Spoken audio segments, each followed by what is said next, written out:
Welcome to Stone Real Estate Macarthur. I am Leonie O'Brien. I look after marketing for the Stone Macarthur Group, and I would love to introduce you to Russell Wyer, who will be taking us through some info about the low to mid-rise housing policy, some new state government reform which will affect certain areas around us, and we wanted to bring you in. We did have an info night here at one of our offices, the Campbelltown office, and it was a packed room. So we've had a few requests to get a recording, and we didn't record it on the night, but we're giving it another crack and sharing all of the info we have. And here we go. This is some of the info that we have to share with you. So I'd love to introduce you to Russell Wyer. He is on our sales team. He's a real estate agent. He's been in the industry for over 30 years now, and he's worked across developments and sales as well. There's not a lot about this space that he doesn't know. He's very deep in the details and has been researching all of this info. Is there anything I've left out there? No, you've summed it up pretty good. Okay. Lots of research and there are many hours. Yes. It's great though, we all benefit from it, so thank you. It's okay. Cool. And just a heads up before we go any further, the information that we're providing is general, it's not specific to your situation, so it's not taking into account any particular details just for you. So Russ, let's start at the top. What is the low to mid-rise housing policy? It's a state government policy, comes under the housing SEP. So under the housing SEP there's a number of different policies that the state government has created. Could be seniors living, affordable housing. So the LMR, or low to medium rise policy, will basically be brought into that. 28th of February it actually came into effect. Mm-hmm. It's still in its early stages and there's still some working outs to do, but yeah, it's a policy that will override local planning with the idea behind stimulating a variety of different housing types and boost housing supply to much needed areas of the Sydney and New South Wales state core areas. So why has this policy been introduced? Mainly because of supply problems. It's actually been in the works for several years. The Min's government have been working on it pretty hard and fast. There's massive shortages of housing, and especially housing types. For the Macarthur area, for example, we've sort of seen in the last 10 years or so, very few townhouses being built or villas being built. It's basically been either houses or moving to high-rise apartments, and there's not much of a choice in the middle. So this is the missing middle. This is to plug a gap in the market from an affordability perspective, and also to deliver a variety of different housing types to suit the greater needs of the community. I think one thing that we see is there is absolutely a supply issue. Supply isn't meeting demand. See, this policy has been introduced to help put more housing in places where infrastructure already exists and where people are already living. And that's what this policy is here to do, to build more housing, to make it easier to build more housing where there's already infrastructure and where we know that people want to live without sprawling further out. So which areas have been included in this low to medium rise housing policy? So there's 170 areas of the state that the government's identified to fast track this type of policy. And that's ranging from Newcastle, Hunter, the Sydney metro area, including Macarthur.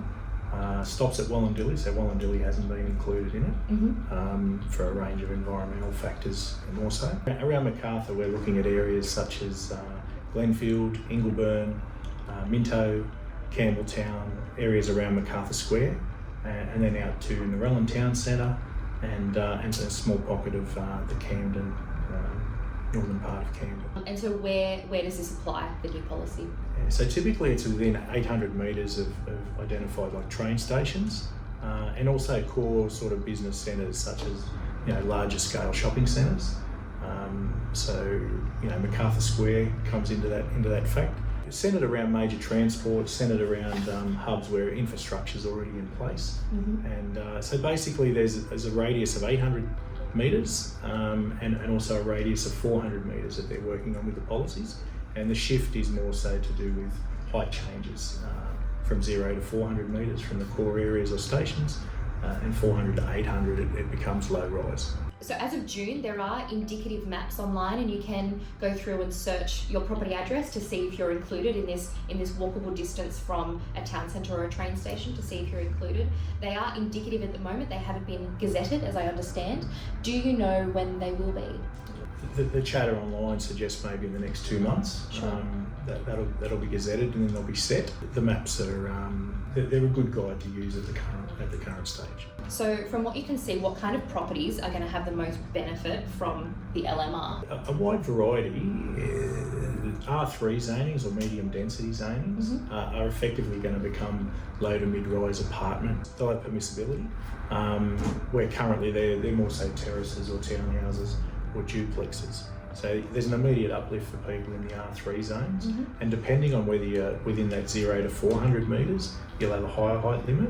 If you're in an R3 zone 400 to 800 metres from those core centres or station, it'll be low rise. Also, there's a number of R2 low density zonings that fall into these parameters, which at the moment you can't do dual occupancy or terrace houses or townhouses, but the LMR will allow properties within those within that circle or radius to be developed as medium density. So there's a number of different properties will be affected differently, and there'll definitely be some uplift for the majority of people in those areas. You're not fully across the zoning for your property. There is an online tool that you can use to check how your property falls, what it's classed as, and we'll pop that in some notes for you to be able to access.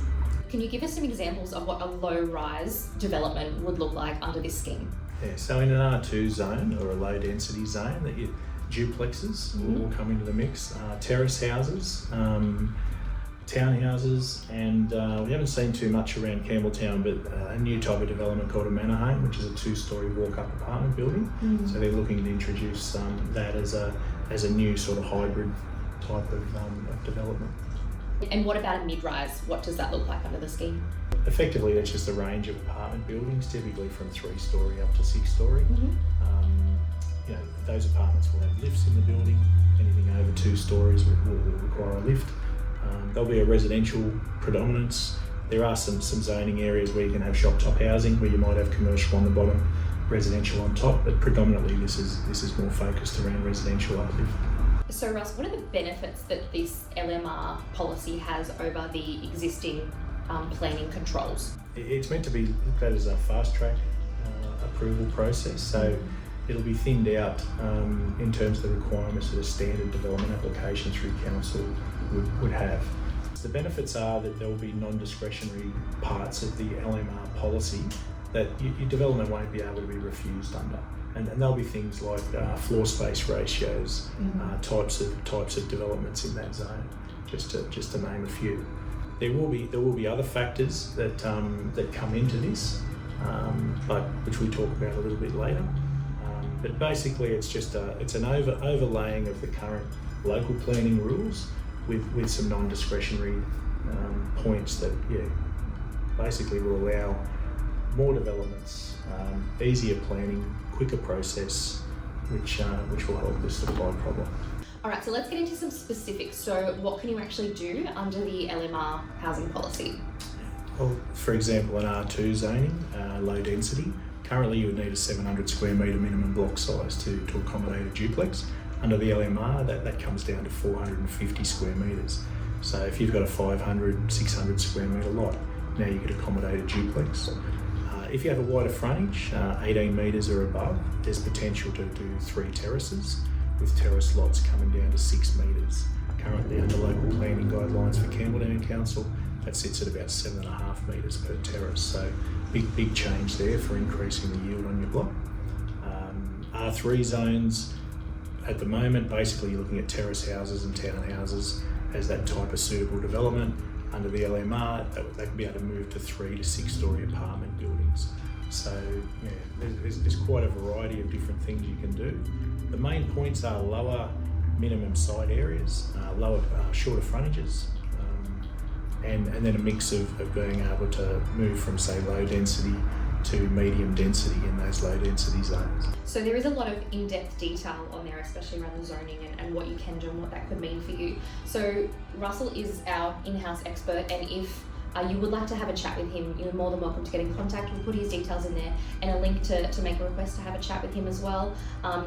it's a lot of information to have to take on and process. So Russ is here for anyone affected by this in the Macarthur area. We're very happy to have some time and to chat with you about, you know, what this could look like for you. So please feel free to reach out. We're always happy to chat.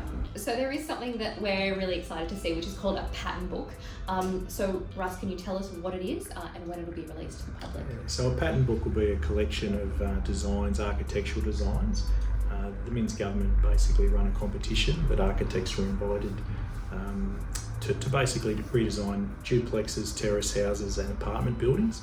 And these pattern books they've all been tested, and they're a faster way of approving those types of designs. You don't have to use pattern books on the design of your development, but it is a way to sort of guide planning ideas, and if you do use the pattern book, you'll probably find it'll speed up the process of the approval, because these designs have all been pre-tested. And this hasn't been finalised yet, but when are we hoping to see it released? Yeah, so all the designs, the winners have all been selected, and again, Chatter Online suggests that this will probably come into effect or be available for the public and builders and architects in around 2 months' time. So it's June now. If this hasn't been released yet, or you want to be told when it does come out and you want to have Russ send you a copy, just let us know. Just send us an email or give us a buzz, and we'll make sure that you get a copy when it is out in public. So what could affect a site and its ability to be developed?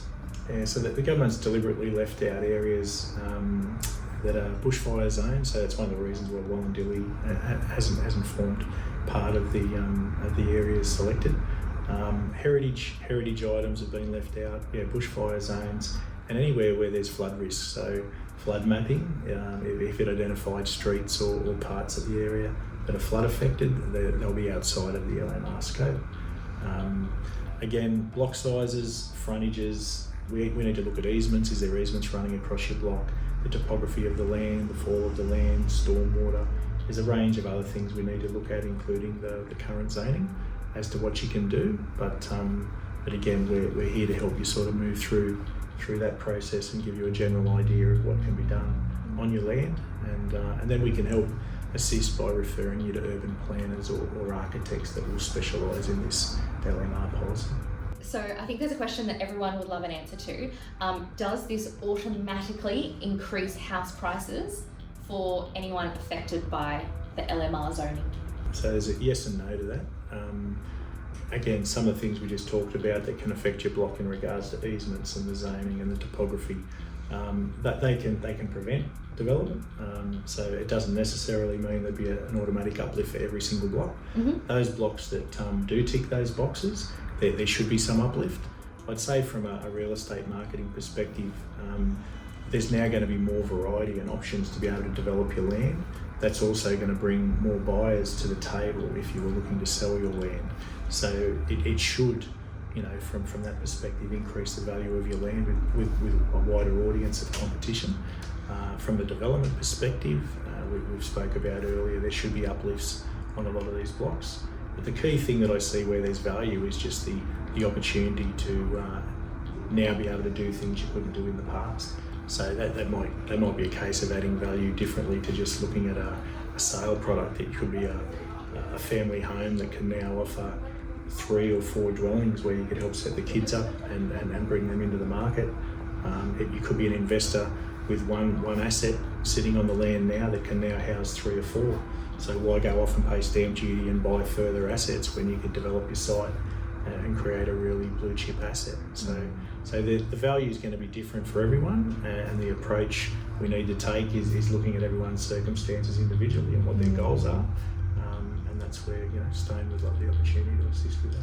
So talking about specific addresses, if someone does want to find out a bit more about what they can actually do or what how this might affect them, what would be their next steps? Just reach out. I'm happy to look up the address for you, or I can send you a link where you can track your own home and see where you fit into the equation. But yeah, so just reach out, email, text, call. Yeah, we'll pop I'm some into details the office. up. We'd love to see you. So as we get into talking about more specific addresses, what can people do if they want to find out a bit more about what they can do or what their next steps might be? Just reach out. I'm happy to have a look. I can do a drive past typically and get a feel for a property in terms of some of the topography. I can look up easements I can do a little bit of homework around each property, and I can come back and provide some feedback on what you can do. So again, there might be better options under a development application that's merit based to prove something on your land. There's also the ability for a CDC or a complying development certificate, which again is a fast track sort of planning method, and then we can look at it under the LMR and work out of those three methods which is best for your property. Thank you, Russ. Thank you for your time today, for walking us through this for a second time with everyone. We appreciate your knowledge, and we hope to hear from you if you're affected and you want to have a think about what you might be able to do with your land. Thank you. Oh, pleasure, Russ.